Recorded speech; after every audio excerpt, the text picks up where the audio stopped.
வணக்கம் வணக்கம் வணக்கம். ஜிஎம்பி மாயவரம் அன்வாசன யூடியூப் சேனலை பார்த்து சப்ஸ்கிரைப் பண்ணுங்க, ஷேர் பண்ணுங்க, கமெண்ட் பண்ணுங்க. நன்றியுடன் அப்துல்லா. நிலம், நீர், மண், மனை அப்படிங்கிற ஒரு தொடரா போட்டுக்கிட்டு இருக்கேன். என்னோட வாழ்க்கையில நான் பட்ட துன்பங்களும் நான் பட்ட இன்பங்களும் நான் சாதனையும் சாதிக்க போராடுற வாழ்க்கையை தான் சொல்லிக்கிட்டு வரேன். இப்ப பாத்தீங்கன்னா நம்ம ரெட்சன் ஆர்ட் கிரியேஷன்ஸ் ராஜ்கிரண் அவர்களோட ஆபீஸ் பாயா சேர்ந்துட்டேன். அங்க தம்பி சார் என்ன சொன்னார்னாக்க, வேலை இருக்கும்போது ஃபோன் பண்ண அப்துல்லா, நீ ஒர்க் பண்ணு, வேலை இல்லைன்னா வேற ஏதாவது வேலை பாரு. ஏன்னா ஆல்ரெடி இங்க கோடீஸ்வரன்ட்டு ஒரு ஆபீஸ் பாய் இருக்கிறாரு. அதனால உனக்கிட்ட முன்னாடியே சொல்லிடுறேன், நீ ஆபீஸுக்கு வர அன்னைக்கு உனக்கு சாப்பாடு போகும்போது கையில ஏன்னா ஒரு 5 ரூபா சம்பளம் தரேன்.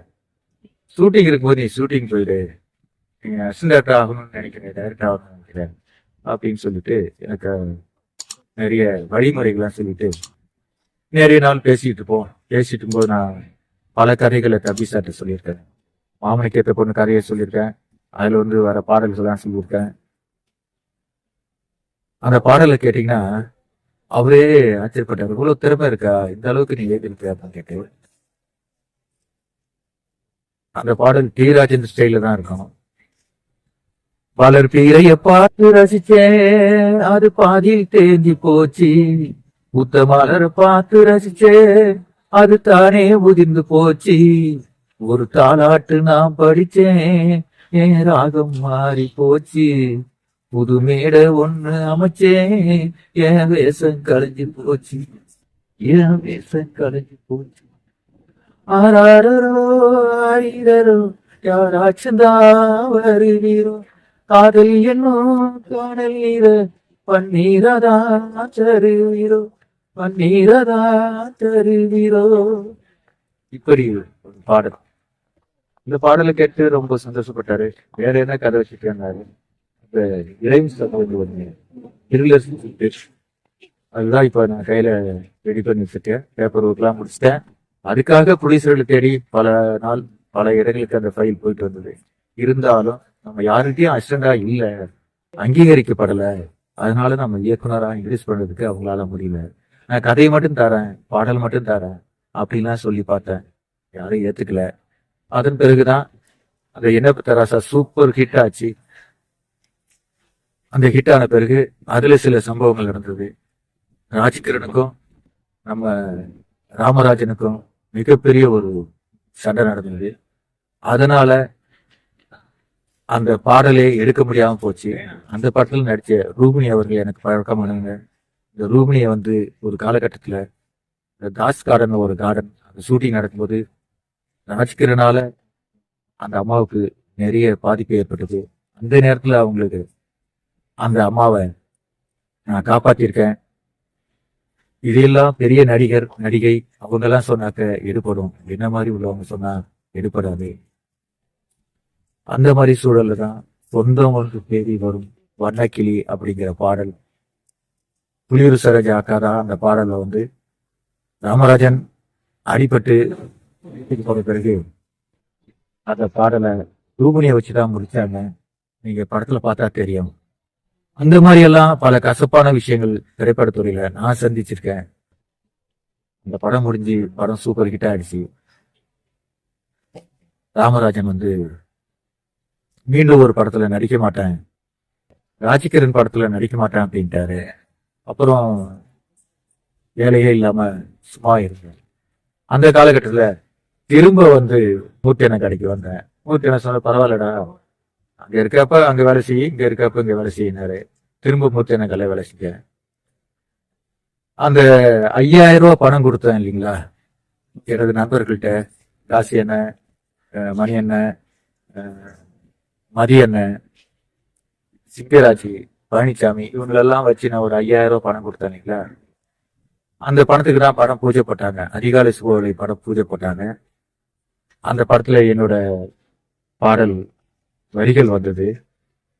இந்த வரியெல்லாம் ஒரு பக்கம் இருக்கு. இந்த பணத்தை தேடி பலரோட வீட்டுக்கு நான் போய் கேட்டுக்கிட்டு இருப்பேன். ஆளுக்கு 5000 ரூபாயை வந்து ஆளுக்கு 1000 ரூபாய் நான் தரேன்னு சொன்னாங்க. அந்த 1000 ரூபாயை கேட்டு பல பேர் வீட்டுக்கு நான் போகும்போது ஒரு முறை மணியண்ணன் வீட்டுக்கு போயிருந்தேன். மணியண்ணன் வீட்டுல போயிருந்தோம்னா அவரு இல்ல அப்துல்லா தர அப்துல்லா அப்படின்ட்டாரு. அங்கிருந்து காசியண்ணன் வீட்டுக்கு போயிட்டு அவங்க காசியண்ணன் மனைவி இன்னமும் இருக்காங்க பாலானி. அவங்க எனக்கு வயிறார சாப்பாடு கொடுப்பாங்க. எப்போ போனாலும் எனக்கு வந்து அன்பு செலுத்துவாங்க. பாசம்னா பாசம். ஏன்னா நான் ஒரு அனாதையா ஆக்கப்பட்ட மனிதனுங்கிறதுனால சோறு போடுவாங்க. அவங்க போட்ட சோறெல்லாம் இங்க மறக்க முடியாது. ஆனால் இந்த காலகட்டத்துல நான் வந்து மணியண்ணா வீட்டுக்கு போனேன் இல்லைங்களா, அந்த மணியண்ணா வீட்டுல ஒரு டேப் இருக்காரு, சிவப்பு கலர் டேப் கார்டு, 2 பாக்ஸ் வச்சிருக்கோம். அந்த பாக்ஸ வந்து ஒரு பித்தளை தவளையில வச்சு இந்த தவளையோட நான் தூக்கிட்டு வெளியில வந்ததாகவும், அவரு பையன் அதை பார்த்து மாமா எங்க எடுத்துட்டு போறீங்க எங்க எடுத்துட்டு போறீங்க, டேப்பர் கடை கொடுங்க டேப்பர் கடை கொடுங்கன்னு கேட்டதாகவும், நான் கத்தி எடுத்து அந்த குழந்தைய சுத்த வந்ததாகவும், அதனால அவன் அலறி அடிச்சுக்கிட்டு அழுததாகவும், நான் டேப்பர் கடத்திக்கிட்டு வந்து ஒரு சேட்டு கடையில வச்சுட்டேன் அப்படின்ட்டு அன்னைக்கு ஒரு திருட்டு பட்டம் கட்டி எங்க நண்பர்கள்லாம் எடுத்தாங்க. ஒரு சில பேர் என் வீட்டாண்ட வந்தாங்க, அடிக்க வந்தாங்க, போலீஸ் வந்துச்சுன்னாங்க, இப்படியெல்லாம் மிரட்டினாங்க. அந்த நண்பர்கள்லாம் இன்னமும் நட்போட தான் இருக்கிறாங்க. ஆனா கொடுத்த காசை யூனியன் கார்டு எடுக்கணுங்கிற ஆசைப்பட்டு ஒரு பெண்ணுகிட்ட நகை வாங்கி அடகு வச்சு அந்த பணத்தை கொண்டு கொடுத்து இந்த பணத்தை வந்து ஏமாத்திட்டு என்ன அடக்கழிச்சாங்க. அப்படியெல்லாம் செஞ்சாங்க, அப்படியெல்லாம் இருந்தாங்க. இருந்தாலும் நான் வந்து என்னோட முயற்சியை விடல. திரும்பவும் அந்த திருட்டு பட்டத்தோட எங்க போனாலும் என்னை வேலைக்கு வச்சுக்கல. யாருமே வேலைக்கு கூப்பிட மாட்டாங்க, வச்சுக்க மாட்டாங்க. ஏன்னா காஸ்டியூமர் கடையில வந்து தையல் மிஷின் காணா போச்சு, அதுக்கு திருட்டு பழி கட்டினாங்க. இவங்க வீட்டுல டேப்பர் கார்டு காணா போச்சு, அதுக்கு திருட்டு பழி கட்டினாங்க. ஆனா எடுத்துட்டு போனது யாருன்னா அவங்களுக்கு தெரிஞ்சு போச்சு. இருந்தாலும் நெருங்கிய சொந்தங்கனால அவன் மேல அந்த பழிய சுமத்தக்கூடாதுன்னு என் மேலதான் சுமத்துறாங்க. அதன் பிறகு ரொம்ப கஷ்டப்பட்டேன். திரும்ப மூச்சாண்ட போய் சொன்னேன், நான் எப்பயாவது இந்த வேலைக்கு வச்சுக்கணும். சரிடா அப்படின்னாரு. அப்போ வந்து பாத்தீங்கன்னா சகலகலா சம்பந்திங்கிற படம் வந்து ஷூட்டிங் நடந்துட்டு இருக்கு. அந்த ஷூட்டிங்ல அண்ணன் அன்பண்ணன், ரொப்ப நாராயணன், பிரேமு, சிசர் மனவர்,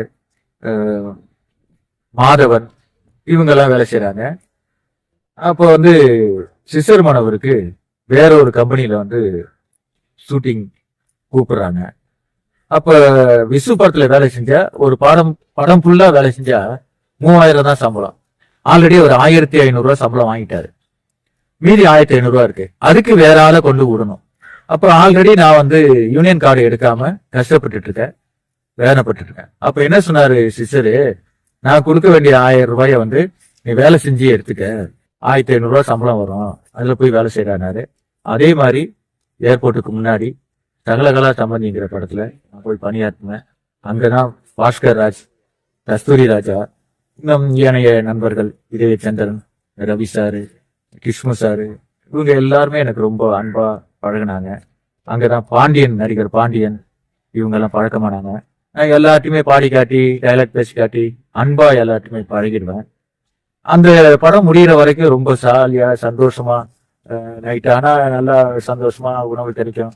அவங்க கூட சேர்ந்து நானும் வந்து கெட்ட பழக்கங்கள்லாம் தவறான வழிகள்லாம் போனேன். ஏன்னு கேட்டீங்கன்னா அந்த வயசுல நான் வந்து இதையெல்லாம் அனுபவிக்க வேண்டிய சூழல் வந்துச்சு. அனுபவிச்சேன், இருந்தேன், கொண்டாடினேன். படம் முடிஞ்சு செட்டில்மெண்ட் 1500 அதை நான் தரல. நான் கொடுத்த பணத்தை தானே நான் வேலை செஞ்சு சம்பாதிச்சேன், நான் தர முடியாதுன்னு.